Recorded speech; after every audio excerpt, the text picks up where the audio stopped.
Thank you, Lord. Hallelujah. Salamat po, Ama, sa umagang ito. At tinawag po na naman kami sa oras ng pagsamba namin sa iyo, sa Espiritu at katotohanan.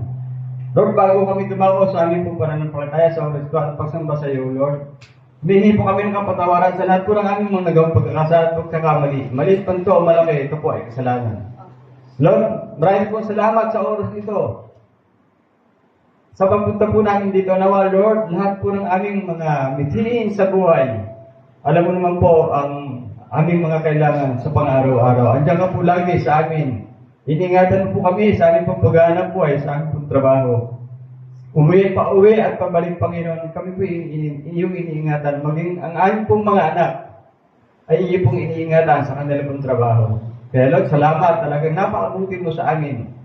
Kaya sa araw na ito, nagpupuri kami sa iyo, nagpapasalamat sa lahat ng biyaya na pinagkakalap mo sa bawat isa sa amin na ito. Kung ano man po ang pangailangan nila, ito po, ikaw po ang nakakala. Kaya Lord, sa iyo po lahat binibigay ang aming pong pangailangan. Ganun din po, Panginoon, ang mga wala pa rito. Dalangin ko po, Panginoon, nakamakatig po sila dahil alam naman nila ang araw nito, araw ng pagsama namin sa iyo sa Espiritu at katotohanan.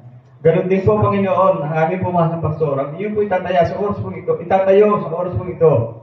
Bigyan mo siya ng talino nagmamula sa iyo. Ilagay mo naman po siya sa iyong likuran at ikaw po ang makita sa mga oras ito. Kung ano po mangutagi sa kanyang mga lagi. Nawag, ito po ay amin pong daling sa pang-araw-araw naming gawa, araw-araw naming buhay. Ganun din po ang mga pamilya nila. Ilayo mo sa sakit at karamdaman. Gayahin mo sila ng pinansyal, spiritual. Kaya sa iyo lahat ibinabalik ang aking pupapuri at pasalamat. Ang lahat po ay masabi ng